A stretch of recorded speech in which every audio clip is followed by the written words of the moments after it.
Саламатсыздарбы достор? Биздин бул сабакта сайт деген эмне, сайт кандай иштейт, аны кимдер колдонот жана колдонуучуларга кимдер кантип жасап берет деген суроого жооп алабыз. Ошону менен биргеликте достор, сайттардын кандай жасалатынын үйрөнүп, өзүбүздүн веб баракчабызды жасайбыз. Сиздерге түшүнүктүү болуш үчүн достор, мен жөнөкөй тилде түшүндүрүп берүүгө аракет кылам. Айткандарымды жакшыраак түшүнүү үчүн мисалдар менен көргөзөм. Анда эмесе кеттик. Сайт деп достор, англисче веб-пейдж, кыргызча веб-барак деп айтса болот. Браузер аркылуу кирүүгө же ачууга мүмкүн болгон дүйнөлүк желенин маалыматтык ресурсу же болбосо документин айтат экенбиз. Ал документ достор HTML форматындагы тексттик файлды мүнөздөйт экен. Достор, бул жерде көрүп турабыз, Google'дун баракчасы ачылды. Бул Google'дун баракчасы дагы негизинен HTML форматында документ болуп саналат экен. Бул документти биз качан браузердин жардамы менен ачканыбызда, ал бизге веб баракча болуп көрсөтүлөт экен да. Көрүп турганыңыздардай, бул жерде Google'дун веб баракчасы ачылды. Сиздерге достор түшүнүктүү болуш үчүн мисал катарында көргөзүп берейин. Бардыгыбыз эле билебиз, ар бирибизде Word программасы бар болсо керек.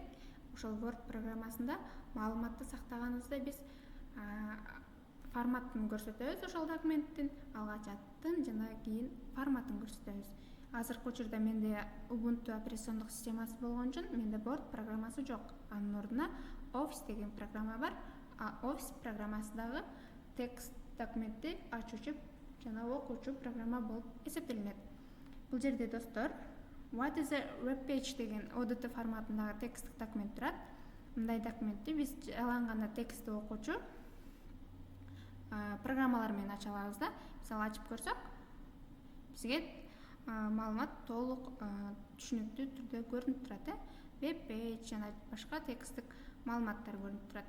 Эми достор, бул ODT форматындагы документти биз Office программасынын жардамы менен ачтык го. Эми достор, бул жерде караңыз, index.html деген HTML форматындагы документ турат. Бул документти достор форматы HTML болгон үчүн мындай документти биз жалаң гана браузерлердин жардамы менен ача алат экенбиз. Мисалы Google Chrome, Firefox, Opera жана башка Mozilla жана башка браузерлер бар. Алардын жардамы менен HTML форматында документти ачсак болот экен. Келиңиз ачып көрөлү. Google'дун жардамы менен ача турган болсок муну, бизге HTML форматындагы документ веб баракча болуп ачылды. Көрдүңүздөрбү достор? HTML тилиндеги документти ачканыбызда ал бизге веб баракча болот экен. Ар бир сайттар достор, веб баракчалар HTML документинде сакталат экен. Мисалы достор, биз билгендей Instagram бар. Instagramдын приложениясы да бар.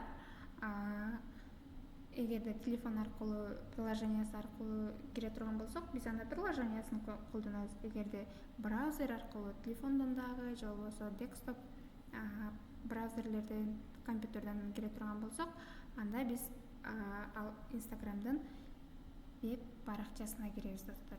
Бул жерде көрүп турганыңыздардай, булардын бардыгы веб баракча болуп саналат. Бул көрүнүш ошондой эле достор. YouTube, YouTube дагы веб-сайт болуп саналат, веб баракча. Мисалы Apple'дын веб баракчасын ала турган болсок, бул Apple'дын веб баракчасы. Бул веб баракча дагы HTML форматындагы документ болуп саналат да достор.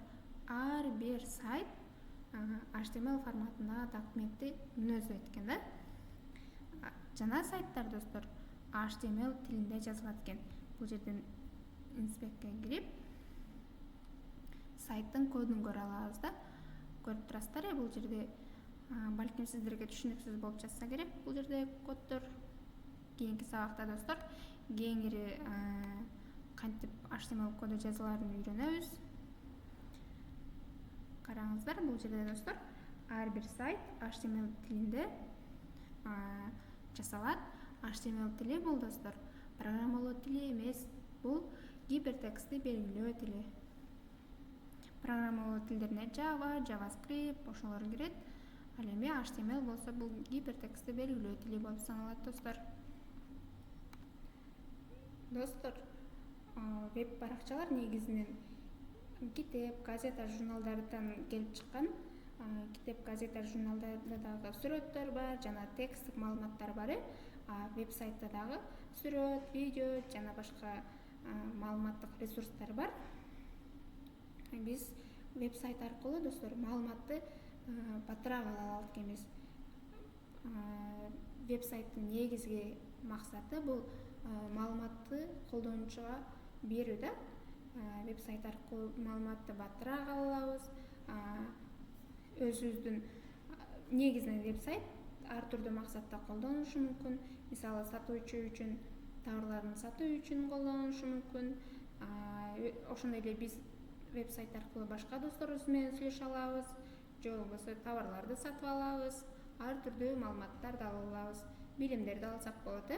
Азыркы учурда дүйнөдө аябай көп веб-сайттар бар.